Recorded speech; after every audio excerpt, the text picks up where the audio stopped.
গাইব আমরা তোমার নামে,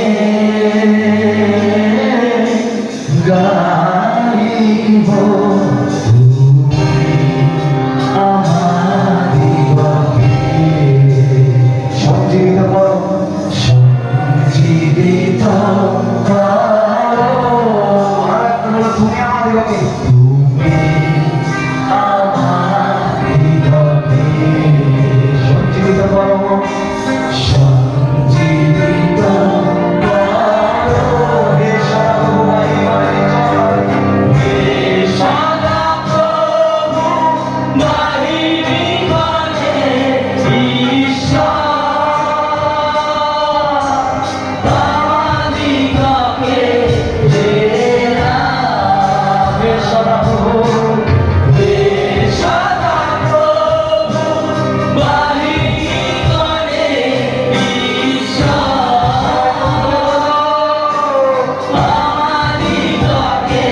উচ্চ স্বরে হে সদাপ্রভু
হে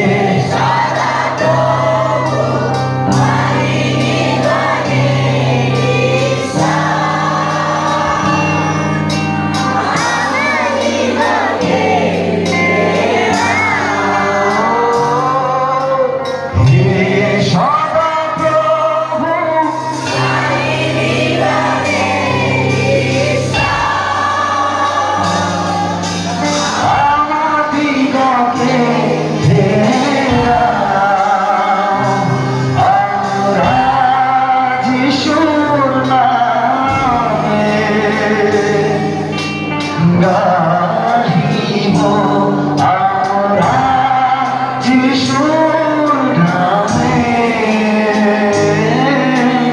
গাহিব তুমি আমার হৃদয়ে সঞ্জীবিত তুমি আমার হৃদয়ে সঞ্জীবিত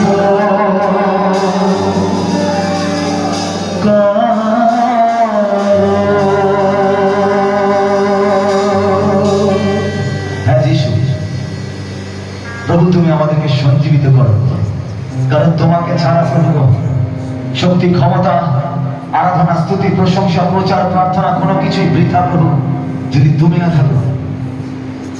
তাই প্রভু তুমি আমাদের সঙ্গে সঙ্গে থাকো যিশু, কারণ সেই দিন তোমায় বেতের আঘাত, কাটার মুকুট পরানো হয়েছিল যাতে আমরা মুক্ত হই যিশু, যাতে আমরা শান্তি পাই যিশু। বেতের আঘাত মারলো তোমার, সুস্থ হলাম আমি।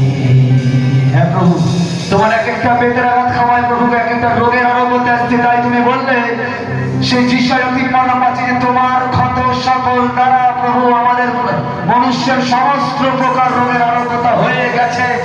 It's done, Jesus.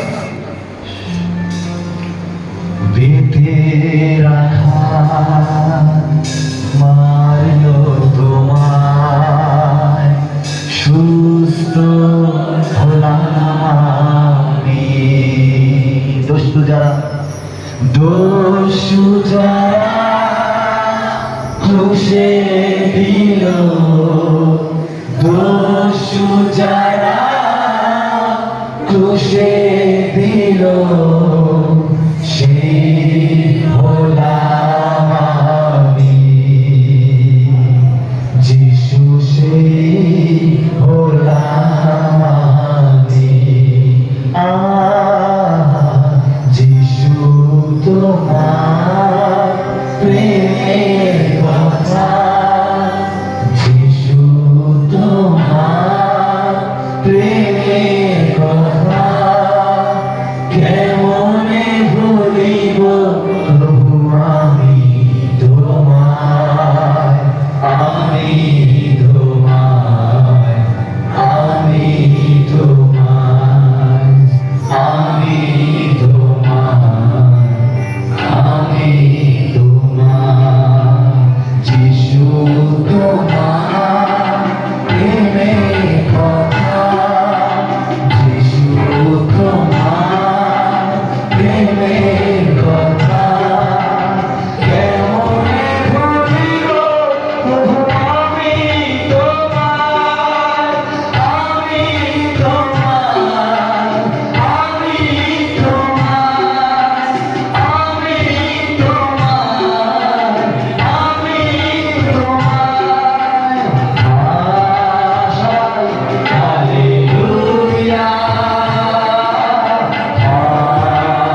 ছিলাম আমি পাপী হয়ে, দিলে আমায় ক্ষমা দান। ছিলাম আমি পাপী হয়ে, দিলে আমায় ক্ষমা দান। আশিস দানে ভরে আমায়, আশিস দানে ভরে আমায়, নিলে আপন করে, ও নিলে আপন করে। যিশু তোমার প্রেমের আধার, যিশু তোমার প্রেমের কথা কেমন ভুলিব। যিশু আমি তোমার, আমি তোমার, আমি তোমার, আমি তোমার, আমি তোমার, আমি তোমার, আমি তোমার।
হালেলুয়া,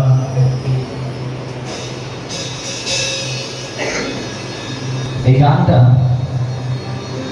আমি জানি অনেকের হৃদয়কে স্পর্শ করেছে, তাই না? হালেলুয়া। আমি সেইভাবে গাইছিলাম।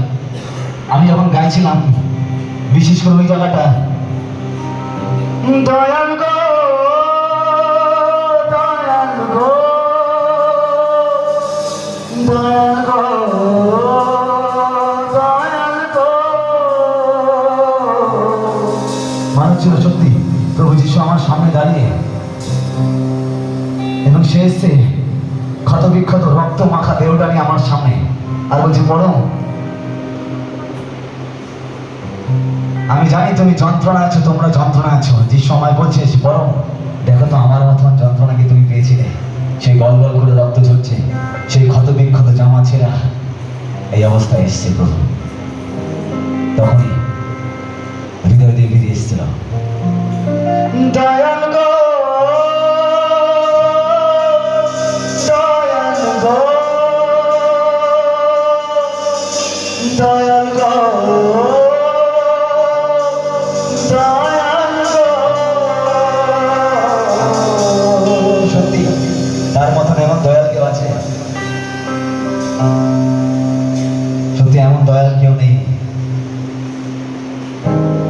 তাই বলুন যিশুকে, প্রভু আমি মাটি, তুমি কোমর।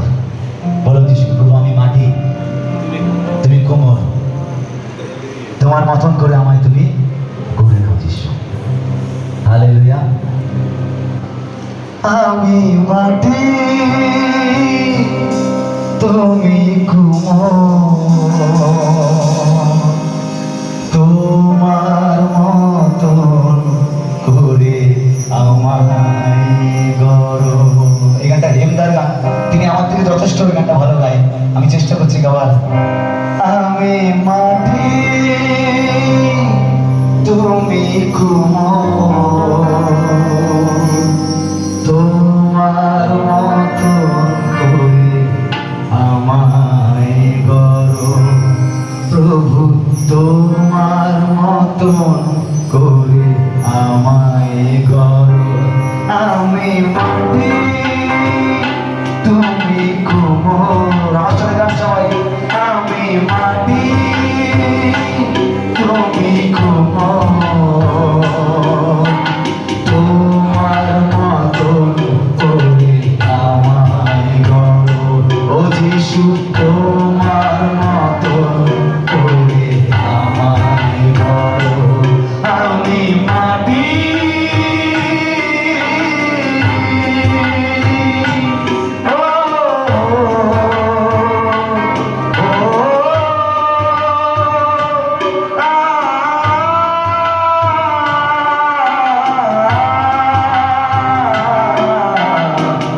যা কিছু ভুল ছিল তাই তো করেছি, তোমারই সামনে আমি পাপ করেছি।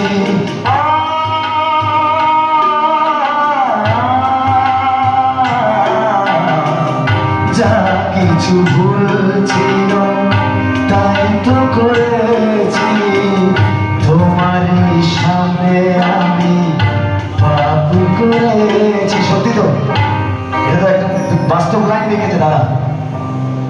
যা কিছু ভুল ছিল তাই তো করেছি, ইনফ্যাক্ট তাই করছি, তাই করে যাচ্ছি। আর প্রতিদিন এসে বলছি প্রভু আমায় ক্ষমা করো, আমি ভুল করেছি। আর দেখুন এমন ঈশ্বর, তিনি এতবার পাপ করার পরেও তিনি ছাড়ে না। আমি ভাবি মাঝে মাঝে যে এত দয়া এত মায়া কি করে তিনি করতে পারে। তাই তো তিনি বলছে, ওরে পাগল ছেলে, আমি তো তোর পিতা, আমি দয়া করবো না তো কে দয়া করবে? হালেলুয়া। তিনি যদি বলে থাকে 4, 7 গুণ 70 বার ক্ষমা করতে, মানুষকে ক্ষমা করতে বলে সেই পিতা আমাদের ক্ষমা করবে না?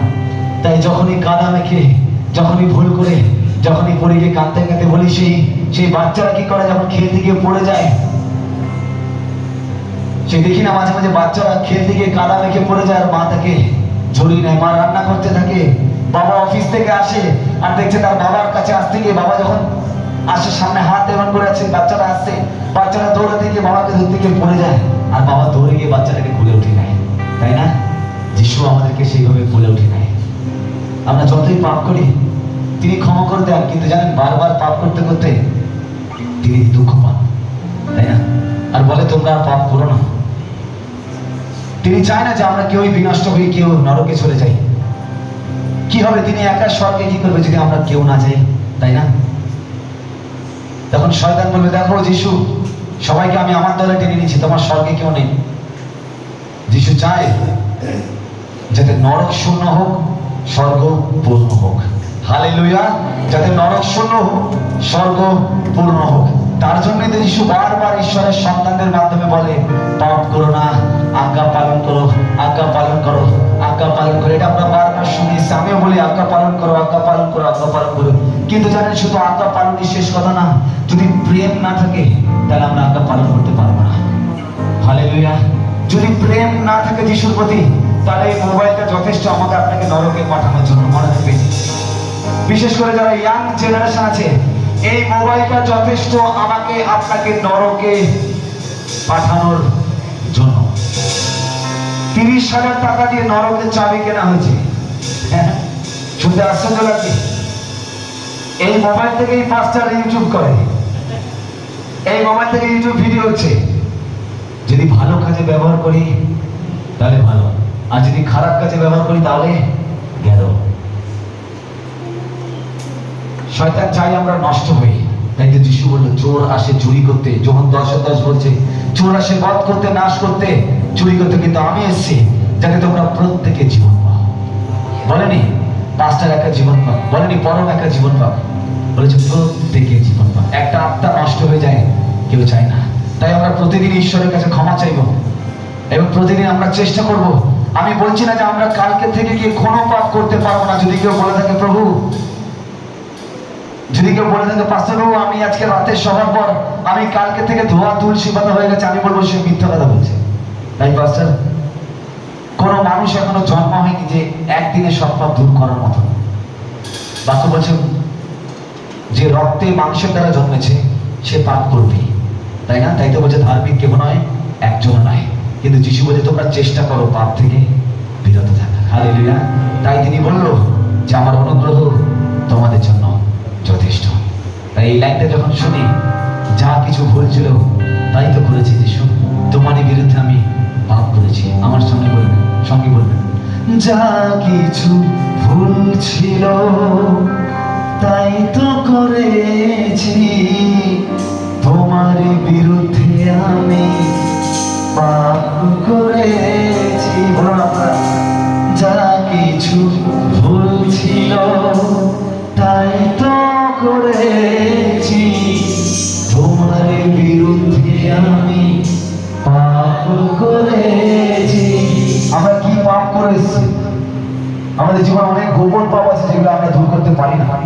এখানে যেই কতজন বসে আছে, ইনফ্যাক্ট আমি অলসো, আমাদের প্রত্যেকের জীবনে অনেক ছোট ছোট গোপন গোপন পাপ আছে যেগুলো আমরা প্রভুর বস্ত্র নেই কিন্তু দূর করতে পারি না। সত্যি বলছি, তাই না? আমরা প্রভুকে তো ভালোবাসি, আমরা কিন্তু ছোট ছোট অনেক পাপ থেকে আমরা দূরে যেতে পারি না। কিন্তু ঈশ্বর বলছে চেষ্টা তো করো। হালেলুয়া। তিনি বলছে চেষ্টা তো করো। চেষ্টা করতে বাধা কি? যে ছেলেটা আগে ফেলিয়ার ছিল, সব থেকে বখাটে ছেলে ছিল, পড়াশোনা পারতো না, সেও তো একদিন নাম করা আইনস্টাইন হয়ে গেল। আইনস্টাইন যখন স্কুলে পড়তো, ছোটবেলায় ক্লাস 7 বছর বয়স, আইনস্টাইনকে স্কুলে পাঠানো হতো এবং আইনস্টাইনের স্কুল টিচার আইনস্টাইনকে লিখে দিল, তার মাকে চিঠি লিখে পাঠালো যে আপনার ছেলে একদম মন্দবুদ্ধি, অবোধ, কিচ্ছু পারে না, আপনার ছেলেকে আর স্কুলে পাঠাবেন না, আপনার ছেলেকে ঘরে পড়াশোনা করান, স্কুলে পাঠাবেন না। এর মতন বাজে, বখাটে, মন্দবুদ্ধি, অবোধা ছেলে, গাধা ছেলে নেই। এবার আইনস্টাইনের মা ওই চিঠিটা দেখছে আর ঝরঝর করে কাঁদছে আর মনে মনে ভাবছে যে কোথায় আমি আমার ছেলেকে ভর্তি করবো। সেই সময় ছোট্ট আইনস্টাইন তার মাকে এসে বললো, মা টিচার চিঠির মধ্যে কি লেখলো যে তুমি কাঁদছো? ছোট্ট আইনস্টাইনের মা আইনস্টাইনকে জড়িয়ে ধরে বলছে, বাচ্চা আইনস্টাইনকে বলছে, বাবা চিঠির মধ্যে লেখা আছে যে তোর এত বুদ্ধি, এত ট্যালেন্ট, এত প্রখর বুদ্ধি যে স্কুলের টিচার তোকে পড়াতে সক্ষম না। তাই স্কুলের টিচার বলছে ক্ষমা চাইলাম, আপনার ছেলেকে আমরা পড়াতে পারবো না, আপনি এই ছেলেকে ঘরে পড়ান বা অন্য বড় হাই স্কুলে পড়ান, কারণ আমরা আপনার ছেলেকে পড়াতে পারবো না, আপনার ছেলে প্রচুর বুদ্ধি। জাস্ট একটা কথা চেঞ্জ করে দিল আইনস্টাইনকে। যখন আইনস্টাইন নোবেল পেল, নোবেল পাওয়ার পর নতুন বাড়ি কিনলো, বাড়ি কিনে যখন চেঞ্জ করছে, সেই চিরকুটটা ট্রাঙ্ক থেকে বেরোলো আর ওখানে লেখা ছিল আইনস্টাইন মন্দবুদ্ধি, মূর্খ, গন্ড মূর্খ, কিচ্ছু পারে না, আপনার ছেলেকে স্কুলে দেবেন না, আপনার ছেলে জীবন শেষ। যদি সেই কথাটা চিঠি অনুযায়ী তার মা তাকে বলতো, তাহলে এই দুনিয়া আইনস্টাইনের মতন বিখ্যাত সায়েন্টিস্টকে পেত না। হালেলুয়া। তাই আপনাকে আমাকে যখন দুনিয়ার অন্যরা বলেছিল গন্ড মূর্খ, যখন দুনিয়ার অন্যরা বলেছিল পাপী, ব্যভিচারী, অপরাধী, খুনি, ধর্ষক, বিভিন্ন বিভিন্ন খারাপ কাজে স্ট্যাম্প মেরে দিয়েছিল, তখন একজন সেই মায়ের মতন চলে আসলো আমাদের কাছে আর এসে বলছে, না তুমি ব্যভিচারী নয়, তুমি পাপী নয়, তুমি অপরাধী নয়, মানলাম তুমি পাপী, অপরাধী, ব্যভিচারী, কিন্তু আজ থেকে তুমি আমার সন্তান। হালেলুয়া। সেদিন যিশুকে বললাম, যিশু কি বললো? যিশু স্বর্গে এত লোক আছে, এত ঈশ্বর, তারা তো আমার নামে বদনাম করছে, কি বললো? বলছি ওরা যাই বলুক, আমি বললাম পরম ঈশ্বর, মহান ঈশ্বর, আমি তোমায় বদনাম করছি না, কারণ আমি আমার রক্ত দিয়ে তোমায় কিনেছি, আর যার মধ্যে আমার রক্ত থাকে তাকে আমি বদনাম করতে পারি না। হালেলুয়া। একটা বাবার যদি 7টা সন্তান থাকে, সেই 7টা সন্তানের মধ্যে কোনো না কোনো ছেলে খারাপ হয়, ওই খারাপ ছেলের মধ্যে আমরা প্রত্যেকে খারাপই ছিলেন, কিন্তু সেই বাবা কি ত্যাগ করতে পারে? পারে না। একটা একদিন সেই বাবা সেই ছেলেকে ভালোবেসে পরিবর্তন করে। হালেলুয়া। সেই ছেলে যখন চলে গেছিল, বাবাকে বলে, বাবা আমার সম্পত্তি দাও। বাবার থেকে সমস্ত কিছু নিয়ে বন্ধু বান্ধবের সঙ্গে উড়িয়ে সব শেষ করে শুকরের খুদির সুদির সঙ্গে খাবার খাচ্ছিল। আর রিয়েলাইজ করলো এটা আমার জায়গা নয়, আমি তো রাজার পুত্র। আর বাবাকে বললো, বাবা আমি অন্যায় করেছি, আমি তোমার বিরুদ্ধে পাপ করেছি, ক্ষমা করো।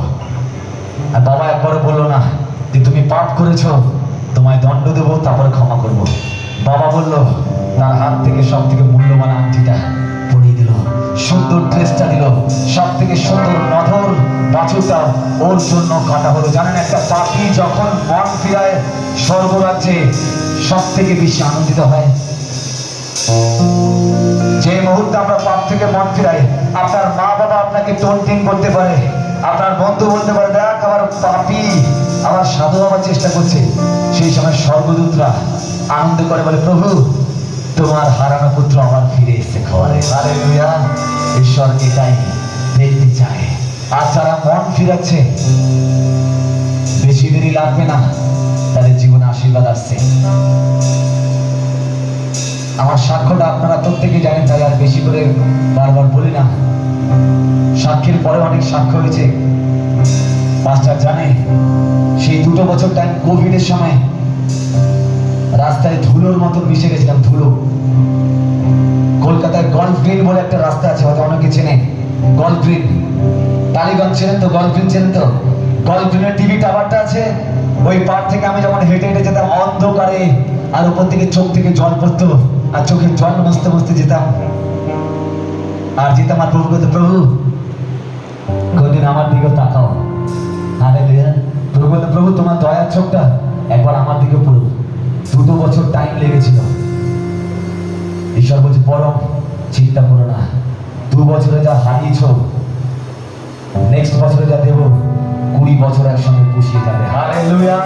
2 বছরে যা হারিয়েছ, 20 বছরের বেচারা পুষিয়ে যাবে। হালেলুয়া।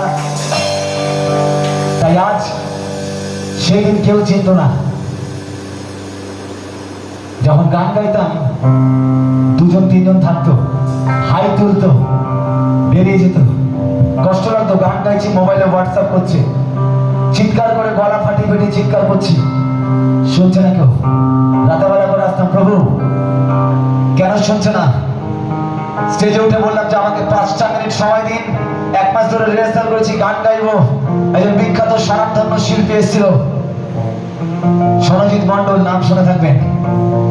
তার গান খুব বিখ্যাত, তাকে আমিও খুব শ্রদ্ধা করি, আমার জেঠুর মতন হয়ে।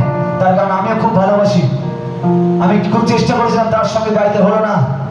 তিনি যাওয়ার সময় বললো যে তুমি গাইবে আমার পর, তিনি বলে চলে গেল। কিন্তু অর্গানাইজাররা আমাকে সেদিন স্টেজে উঠতে দেয়নি। মন্ডলী, সেদিন আমার সঙ্গে আমার মা, বোন, ভাই, বন্ধু বান্ধব গেছিল। কিছু বন্ধু তো গেছিল যারা আমাকে অপমান করার জন্য গেছিল। তারা বলছে, কিরে তোকে না গান গাইতে দেবে? সেদিন সবার সঙ্গে মাথাটা হেট করেছিলাম, কাঁদতে কাঁদতে বাড়ি এসেছিলাম, কারোর সাথে কথা বলিনি। ছাদে উঠেছিলাম, হাঁটুটা পেতেছিলাম, আর বলেছিলাম, তুমি যদি সত্য ঈশ্বর হও, তুমি আমাকে একজন আরাধনাকারী তৈরি করবে। হালেলুয়া। আমি তোমার ক্ষমতা দেখতে চাই, যে আমার সত্য ঈশ্বর, যদি তুমি সত্য ঈশ্বর হয়ে থাকো, তুমি আমাকে আরাধনাকারী তৈরি করবে। সেই 2 বছর থেকে আমি সত্যি বলছি, গাধার মতন পরিশ্রম করে গেছি। যেখানে ডাকতো আরাধনা আমি যেতাম, বিচার করতাম না কোথায় ডাকছে, কতজন বিশ্বাসী, কিরকম সাউন্ড সিস্টেম ছিল, মাইক ছিল কি মাইক ছিল না। এখন তো মাইক পাই, তাই পাস্টার বাবু, এখন তো মিউজিশিয়ান পাই। যখন কেউ ছিল না, মেদিনীপুরের টোটানালা বলে একটা জায়গা, শুনুন, এরকম লাল চেয়ারের উপরে 150 জন লোক আমাকে গাইতে গাইতে গেছি, ধরো লহরে ঈশ্বরের প্রেম যিশু ডাকে নাই, গানটা গাইছি। গাইতে গাইতে এত লোক, আমি চেয়ারের উপর উঠে গেছি, কোনো মাইক আমাকে দেয়নি। আমি গান গাইছি, আমার হাত কেটে একটা মাত্র গিটার ছিল, কাঠের গিটার, গিটার থেকে রক্ত করে গিটার ভেসে যাচ্ছে। একটা বাচ্চা বলছে, দাদা তোমার হাত কেটে যাচ্ছে, রক্ত ভেসে যাচ্ছে। আমি বলছি, চিন্তা করো না, আজ আমার রক্ত ঝরছে, ঝরে যাক, যাতে এই রক্ত সেদিন আমার জীবনের স্বাধীনতা নিয়ে আসে। হালেলুয়া। সেদিন রক্ত ঝরেছিল মন্ডলী। হালেলুয়া। সেদিন চোখের জল ঝরেছিল মন্ডলী। হালেলুয়া। সেদিন আমার কথা কেউ শোনেনি মন্ডলী। হালেলুয়া। সেদিন একই কথা বলেছিল মন্ডলী, কেউ শোনেনি, কেউ কোনো জায়গা জানি, কিন্তু ঈশ্বর বলেছিল, তুমি তুমি আজও সেদিনও আমার কাছে আমার প্রিয় ছিল, আজও আমার কাছে আমার প্রিয়, বরং তুমি টাইম আসতে যাও। হালেলুয়া। তারপর একদিন হঠাৎই কোনো এক স্টেজে গাইছিলাম, যে গানের জন্য আমার পরিচিতি, সামনে বসে আছে তিনি, সেই মহর্ষিরা। আলতা বেরিয়ে জায়গায় হঠাৎই গাইছিলাম, তুমি পারো বদলাতে আমার। তার আগে স্টোরিটা বলি, এই গানটাকে শেষ করবো, তার আগে স্টোরিটা বলি। এই গানটা কিভাবে তৈরি হলো দেখুন। সেদিন ছিল বৃহস্পতিবার, আমাদের চার্চে বৃহস্পতিবার বিকেলে আরাধনা হয়। আমি ঠিক করেছি আমার জীবন পুরো দুর্বিষহ হয়ে গেছে, কোনো দিক থেকে কোনো কিছু উত্তর আসছে না, মাঝে মাঝে প্রভু আমার কথা শুনছে না। আমি ঠিক করি সেই দিন আমার জীবনকে ত্যাগ করবো। আমার বোনের একটা ওড়না ছিল, ঝুলবো, ফ্যানে চলে যাবো, সব রেডি। হঠাৎ আমার পালক, আমার পাস্টার আমায় ফোন করে বলছে কোথায় আছো? আমি বললাম বাড়িতে। বলছে আজ বিকেলে আসতে হবে। আমি বললাম কেন? বলে অনেক লোক আসছে তোমার আরাধনা করতে। আমি বলি বৃহস্পতিবার তো আমি যাবো না, আমার মন ভালো না। বলছে মন ভালো না লাগলেও আসতে হবে, কারণ যিশুর জন্য তোমায় আসতে হবে। হালেলুয়া। সেদিন আমি ওইখানে দাঁড়ালাম, কাঁদছি, আমার জীবন শেষ দিনটা ঘুরছি। রাত্রেবেলা ঝুলে যাবো তৈরি সমস্ত কিছু, আর আমার পাশে একজন দাঁড়িয়ে কাঁদছে, বলছে প্রভু তুমি পারো বদলে দিতে আমার জীবন।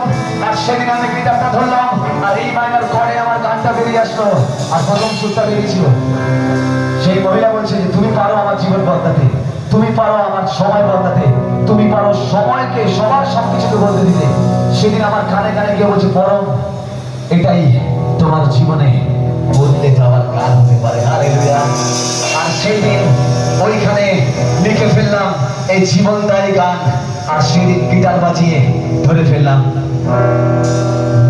তুমি পারো বদলাতে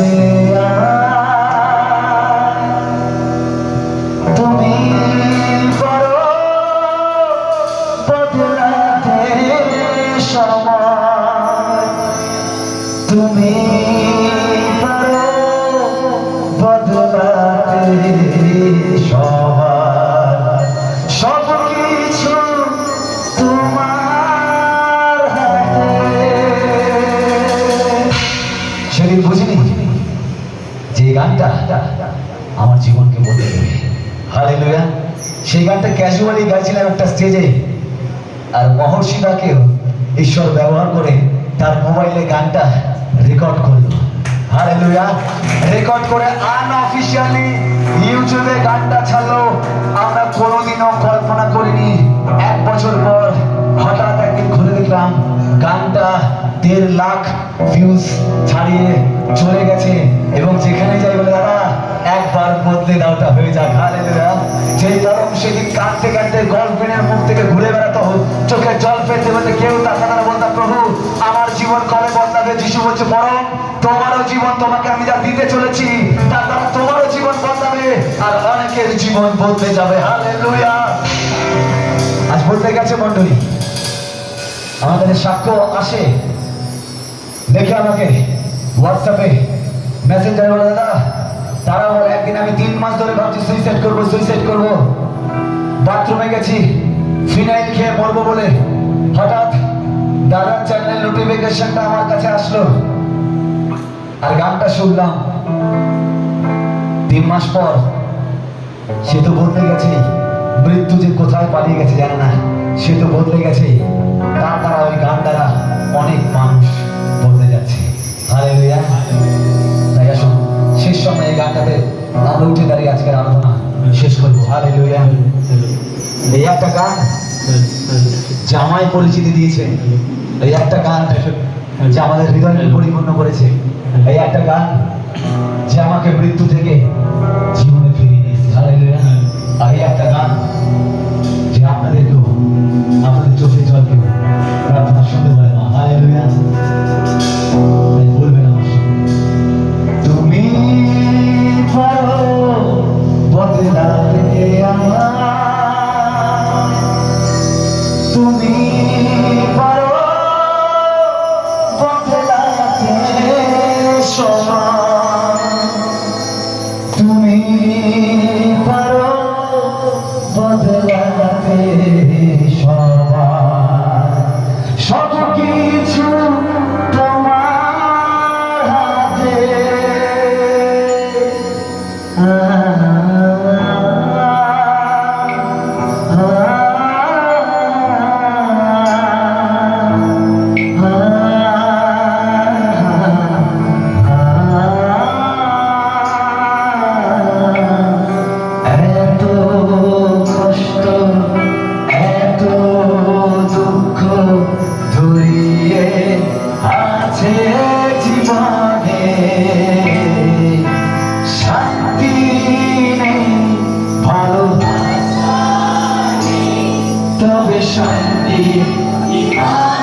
ও, এত কষ্ট, এত দুঃখ ছড়িয়ে আছে জীবনে, শান্তি নেই, ভালোবাসা নেই, তবে শান্তি কি পাবো মরণে? দু চোখ খোঁজে, দু চোখ খোঁজে ভালোবাসা, দু চোখ খোঁজে নতুন আশা, দু চোখ খোঁজে ভালোবাসা, দু চোখ খোঁজে নতুন আশা। সত্যি বাংলা এই দু চোখ শুধু ভালোবাসাই খোঁজে, একটা নতুন আশা খোঁজে। যেখানে ডাক্তারের রিপোর্ট বলে ক্যান্সার আর সুস্থ হবে না, যেখানে ডাক্তারের রিপোর্ট বলে এমন রোগ হচ্ছে সুস্থ হবে না, সেখান থেকে খোঁজে সেই রোগী হাসপাতালের বিছানায় শুয়ে যে একটা এমন হাত আসবে তাকে বলবে হবে, তুমি বাঁচবে। হালেলুয়া। যেখানে সমস্ত সম্পর্ক বিচ্ছেদ হয়ে যায়, সেখানে একজন এসে বলে ডোন্ট ওয়ারি, আমি তোমার সঙ্গে আছি, তোমায় কখনো ছাড়বো না। হালেলুয়া। যেখানে সবাই বলে তোমার সমস্ত পাপের জন্য তোমায় বদনাম করা হচ্ছে, সবাই ভুল বলছে, একটা আপনি এত ভালো কাজ করেছেন কিন্তু একটা ছোট্ট ভুলের জন্য দুনিয়া আপনার দিকে আঙুল তুলছে, তখন আপনি খুঁজছেন একজন মানুষ যে এসে বলবে প্রভু, যে এসে বলবে আপনি ভুল করেননি, যে এসে বলবে ঠিক আছে পড়ে গেছে কোনো ব্যাপার না, আবার ওঠো। হালেলুয়া। সবাই পড়ে যায় কিন্তু আজ মণ্ডলী এই ফেলে দেওয়া মানুষগুলোকে ওঠানোর মতো মানুষের খুব কম আছে। একমাত্র যিশুই ছিল যে পড়ে যাওয়া মানুষগুলোকে হাত ধরে ওঠাতো। হালেলুয়া। আর যিশু বলে যারা পড়ে গেছে তাদেরকে ফেলো না, যারা পড়ে গেছে দুর্বল, অনাহারী, অসুস্থ, অসহায়, ক্রন্দনরত সমস্ত অপরাধী ব্যক্তিগুলোকে তোমরা হাত দিয়ে বলো ভাই তুমি হেরে যাওনি, শুধু দুর্বল হয়ে পড়ে গেছো ভাই, কিচ্ছু শেষ হয়নি, একটা খেলায় মাত্র হেরে গেছো ভাই, কিচ্ছু শেষ হয়নি। বোন আমার, একটা সম্পর্ক চলে গেছে, বোন আমার, কিচ্ছু শেষ হয়নি, একবার হেরে গেছো, সে দেখো তুমি আমার জিততে পারো। হালেলুয়া। কারণ তোমার সঙ্গে যে আছে সে সর্বশক্তিমান ঈশ্বর। হালেলুয়া। আমরা হারি না মণ্ডলী, আমরা হারতেই পারি না, আমরা হারি না, আমরা হারতেই পারি না। সত্যি বলছো, আমরা হারি না, হারতেই পারি না, কারণ আমাদের বস, আমাদের ঈশ্বর, আমাদের পালক, আমাদের পিতা, আমাদের জীবন, আমাদের ঈশ্বর কোনোদিনও হারেনি। হালেলুয়া। তাই গান বলছে দু চোখ খোঁজে ভালোবাসা, দু চোখ খোঁজে নতুন আশা। সে বলে তুমি পারো বদলাতে আমায় নতুন করে। এই লাইনটা বলি তুমি পারো বদলাতে আমায়, তুমি পারো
আলোকিত